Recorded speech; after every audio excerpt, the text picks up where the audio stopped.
रात और गहरी होती जा रही थी।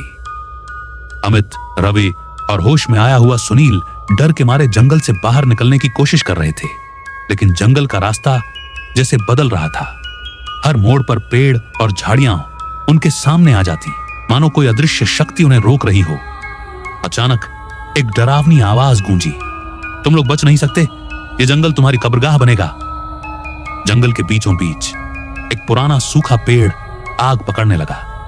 उस आग में एक काली धुंध भरी आकृति उभरी, वही आत्मा जिसने सुनील को अपने वश में किया था।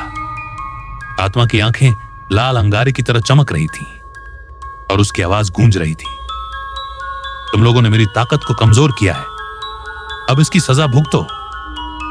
अमित ने हिम्मत दिखाते हुए हाथ में तावीज पकड़ा और जोर से बोला, भगवान के नाम पर तेरा यह खेल अब खत्म होगा।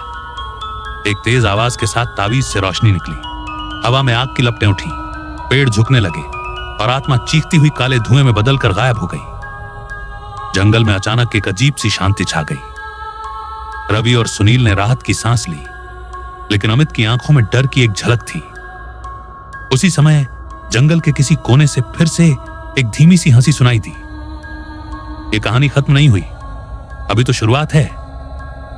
भूतिया जंगल का रहस्य समाप्त। अगर आपको यह डरावनी कहानी पसंद आई हो तो साइलेंट स्क्रीम्स चैनल को सब्सक्राइब करें और नई कहानियों के लिए बेल आइकन दबाएं। लाइक और कमेंट करना मत भूलना।